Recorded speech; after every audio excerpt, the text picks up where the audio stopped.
Hi friends, welcome to my channel. Christmas ഒക്കെ അല്ലേ, അപ്പോൾ നമുക്ക് ഒരു ക്രിസ്മസ് സ്പെഷ്യൽ റെസിപ്പി ഉണ്ടാക്കാം.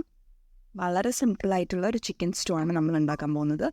ഇത് ചെറുപ്പത്തിലൊക്കെ എൻ്റെ അമ്മ സ്ഥിരമായിട്ട് ഉണ്ടാക്കിയിരുന്ന ഒരു ചിക്കൻ സ്റ്റൂ ആണ്. സ്ഥിരമായിട്ടെന്ന് വെച്ചാൽ എന്നും ഉണ്ടാക്കാറൊന്നുമില്ല.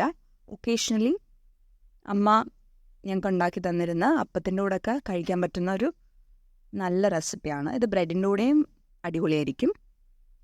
അപ്പോൾ നമുക്ക് റെസിപ്പി സ്റ്റാർട്ട് ചെയ്യാം. അതിനായിട്ട് ഒരു ചട്ടിയോ അല്ലെങ്കിൽ ഒരു കടായിയോ സ്റ്റവിലേക്ക് വെച്ച് സ്റ്റവ് ഓൺ ചെയ്ത് 2 ടേബിൾ സ്പൂൺ വെളിച്ചെണ്ണ ഒഴിച്ചു കൊടുത്ത് ഒന്ന് ചൂടാവുന്നിടം വരെ വെയിറ്റ് ചെയ്യാം.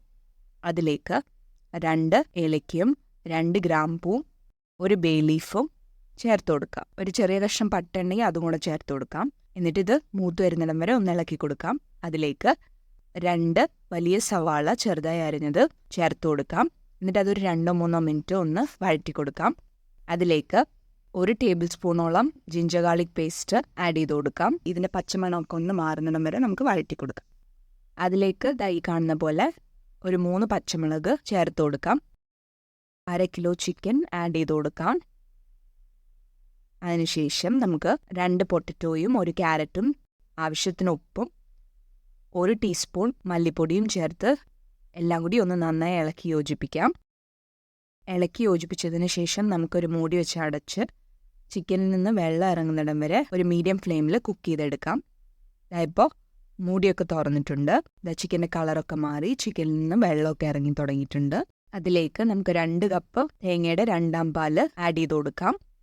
എന്നിട്ട് എല്ലാം കൂടി നന്നായി ഒന്ന് മിക്സ് ചെയ്തതിന് ശേഷം പൊട്ടറ്റോ പീസസും അതുപോലെ ക്യാരറ്റും ഒക്കെ നന്നായി വേവുന്നിടം വരെ അടച്ചു വെച്ച് ഒന്ന് കുക്ക് ചെയ്യാം. ഇപ്പം നമ്മുടെ ചിക്കനും ക്യാരറ്റും പൊട്ടറ്റോയും ഒക്കെ നന്നായി വെന്ത് വന്നിട്ടുണ്ട്. ഇനി നമുക്ക് ഫ്ലെയിം മീഡിയത്തിൽ നിന്ന് ലോയിലേക്ക് ആക്കിയതിന് ശേഷം നല്ല കട്ടിയുള്ള 1 കപ്പ് തേങ്ങാപ്പാൽ ആഡ് ചെയ്ത് കൊടുക്കാം. തേങ്ങാപ്പാൽ തിളയ്ക്കാൻ തുടങ്ങുന്ന ഉടനെ തന്നെ സ്റ്റവ് ഓഫ് ചെയ്ത് അതിലേക്ക് ഒരു 1/2 ടീസ്പൂൺ കുരുമുളക് പൊടിയും 1 ടീസ്പൂൺ ഗരം മസാലയും ചേർത്ത് നന്നായി ഇളക്കി യോജിപ്പിക്കുക. അതിലേക്ക് 1 ടേബിൾ സ്പൂൺ വെളിച്ചെണ്ണയും ആവശ്യത്തിന് കറിവേപ്പിലയും ചേർത്ത് എല്ലാം കൂടി ഒന്ന് മിക്സ് ചെയ്യുക. എന്നിട്ട് വേണമെങ്കിൽ ഗാർണിഷ് ചെയ്യാനായിട്ട് ഒരു തണ്ട് കറിവേപ്പില ഇങ്ങനെ നടുക്ക് വെച്ച് കൊടുക്കാം. അതൊക്കെ ഓരോരുത്തരുടെ ഇഷ്ടത്തിനനുസരിച്ച് ചെയ്താൽ മതി. എന്നാലും സെർവ് ചെയ്യുമ്പോൾ നല്ല ഭംഗിയായിരിക്കും. കഴിക്കുന്നവർക്കും കാണുന്നവർക്കും ഒക്കെ ഒരു സന്തോഷം തോന്നും. ചിലർക്ക് ഇത് അപ്പത്തിൻ്റെ കൂടെ കഴിക്കാൻ ഇഷ്ടമാണ്, ചിലർക്ക് ബ്രെഡിൻ്റെ കൂടെ കഴിക്കാൻ ഇഷ്ടമാണ്.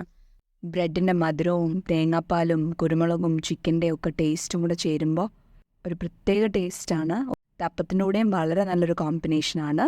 അപ്പോൾ ഇത് നിങ്ങൾ തീർച്ചയായിട്ടും ട്രൈ ചെയ്യണം. ഈ വീഡിയോ ഇഷ്ടപ്പെട്ടു എന്ന് വിചാരിക്കുന്നു. ഇഷ്ടപ്പെട്ടാൽ ലൈക്ക് ചെയ്യുക, ഷെയർ ചെയ്യുക, സബ്സ്ക്രൈബ് ചെയ്യുക.